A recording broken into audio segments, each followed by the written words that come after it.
I'm Aya Lawhorn. Welcome to Harmony on Tap. I'm here today with Rob Schultz from Immune.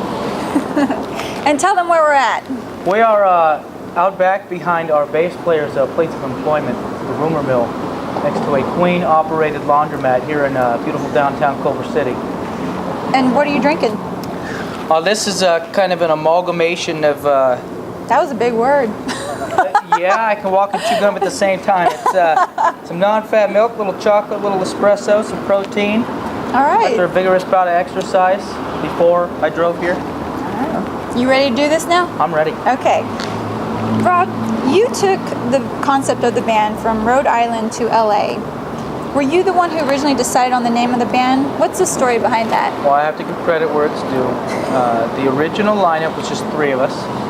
Myself and two people no longer with us. Kind of kicking around ideas for names as you do when you're starting out. I had brought something up and explained it as meaning we would be immune to something. So the drummer we had at the time said, why not Immune? And that was pretty much it. Kind of looked at each other and said, so be it. It is.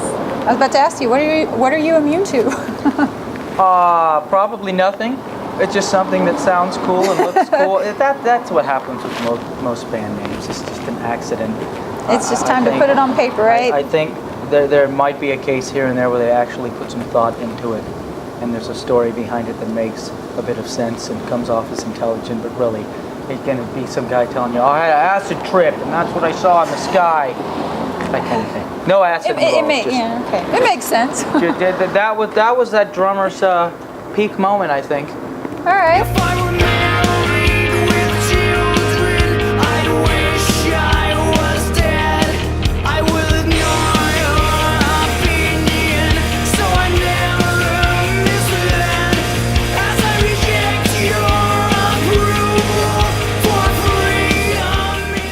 Going back to bringing the band together, you called your childhood friend from Seattle, Johnny, which is the drummer. Johnny.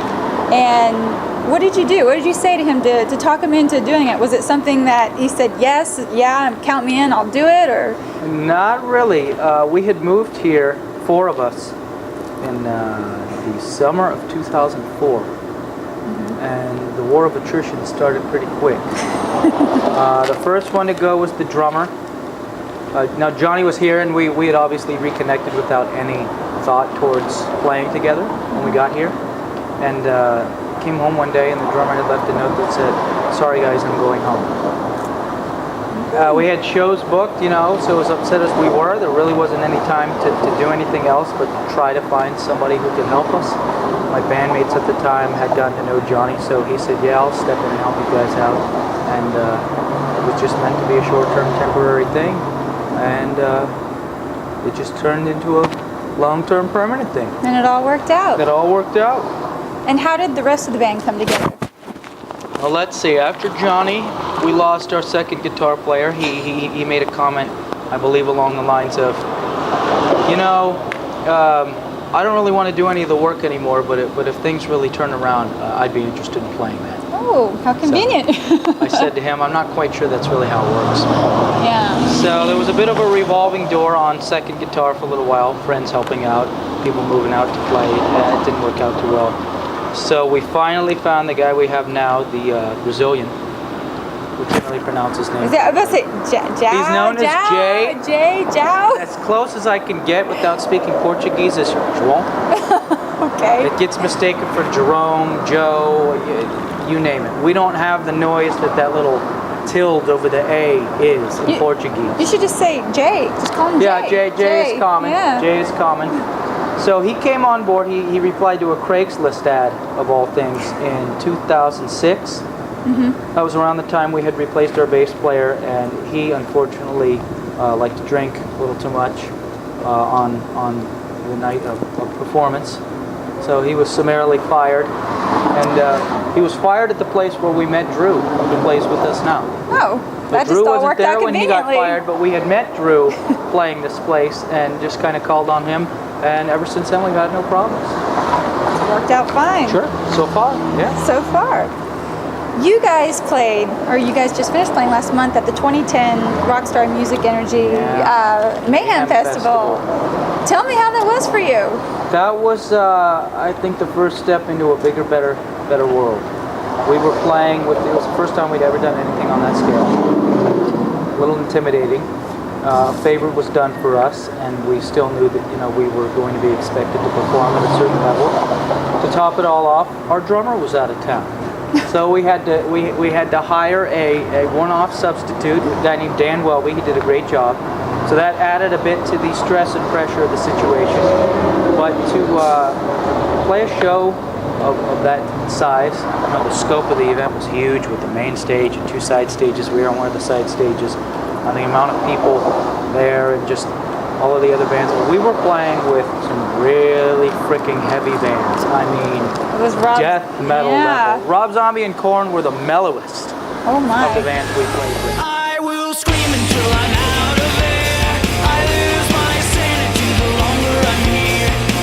Am I the only one pretending to care? I shred of happiness that won't disappear. It's all I want.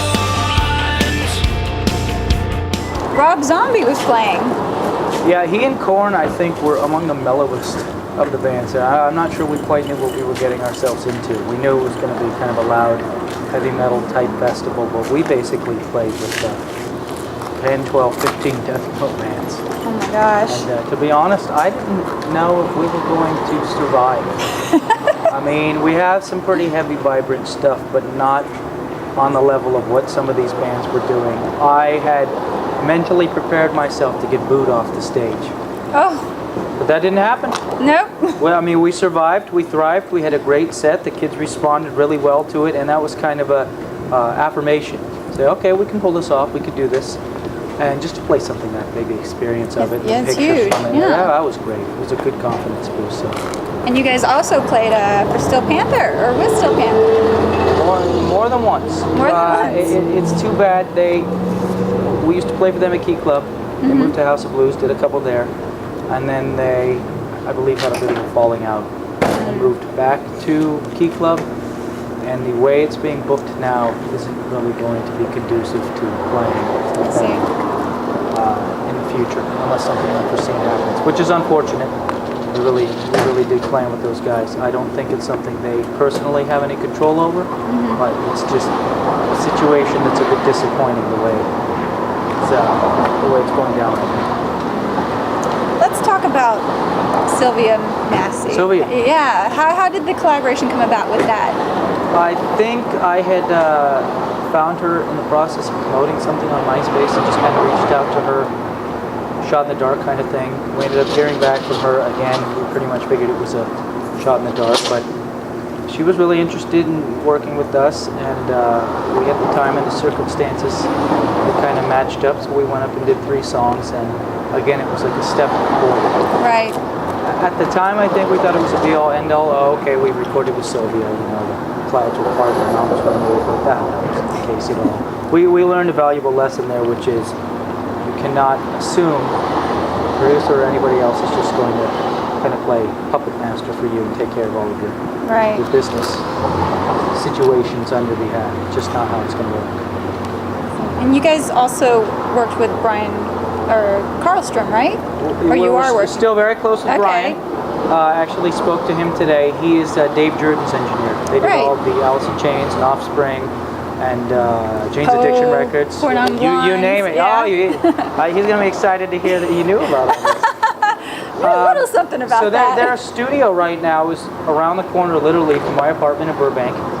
They're still really, active, very vibrant. We've always wanted to work together. We've managed to do it in bits and pieces, but I think now they're in a situation where the stars may finally align, and they may be coming out to the next gig in a couple of weeks with their management. Nice. Awesome. I wanted to talk to you a little bit about your lyrics. They're very deep with intensity and dark. Do you see it moving to a lighter tone in future songs, but with still the same intensity and power and strength behind it? Hard to say.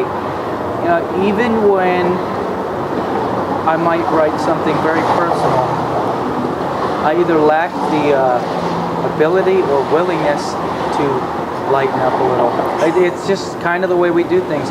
Believe it or not, Third Eye Blind was really good at that. I read an interview recently with them kind of talking about the fact that They would marry these very poppy sounding songs with unbelievably dark, cutting, satirical lyrics. And I kind of always admired that about them, and maybe that took hold as a mindset. I just have no interest in, I can't do it. In the lighters. I mean, I can be entertained by listening to somebody else do it. Right. I just, in the past, there have been a couple of instances of us dabbling in that, but they will remain Dabbled. safely dead and buried, so to speak. Yeah, we took a shot at that and lightened up a He little remains to stay on the lyrically. dark side. Just, yeah, I don't know. Do you write the lyrics solely by yourself, or Yes. does the? Okay, you do. All right. And then as it gets into a recording studio situation, sometimes the producer will, kind of start parsing the words, chopping them up a little bit, and at that point the band might have ideas Okay. or suggestions, whether it be changing the phrasing of something or taking a look at a lyric and saying, why don't you try this? Right. Okay. What performances or do we have to look forward to? Are you working on new songs right now? Always working on new stuff, kind of working our business angle and still trying to stay busy playing. We are crossing our fingers we're going to do the first date of Ozfest. It's possible. Really? I wouldn't call it likely. It's Okay, possible. we'll keep our fingers crossed for him. Possible. And we had looked into trying to play a few dates of Uproar Festival, another rock star tour. Okay. That's looking unlikely. Again, it's possible, but not likely. The two set in stone, we're at the House of Blues on August 23rd here in LA on the Sunset Strip. And then there's a night called Rock Monday that was able to do for a while. It's moved to Geisha House in Hollywood. Okay. So we're headlining that. That's a really, really hip, Is that fun, September? yeah, fun night. That's in September. We're both on Monday, August 23rd, September 20th. Okay. All right. That's it. All right. What if you could play at any venue just for fun? One that you have not played at yet. Anywhere in the world? Yes, and even if Okay. it no longer exists, where would you play? I've already got the answer. Okay. I want to be the first rock band to play La Scala Opera House in Milan, Italy. Really? Absolutely. Wow, he's going way above and beyond. I went to Europe for the first time and I saw it, and I told the guy that was kind of guiding me and my girlfriend around, I said, I want to be the first rock band to play La Scala. Wow. Would you want to have any other band play with you, or you just want to be the Sure, band? the more the Why merrier. not? It'll be a party fest. As long as we get to play our set there. That I would mean, be maybe a awesome. rock band has played there and I'm wrong, but that, to me, That to was you would be it. Super cool, unique thing to do. Well, I'm sure you're going to make it happen. We'll see. Well, Rob, thank you so much for Thank being you on so the much. show. Thank you. This is Rob Schultz with Immune. Look for upcoming performances August 23rd over at House of Blues and September 20th at Geisha House. I'm Aya Lawhorn with Harmony on Tap, and I'll see you at the next concert.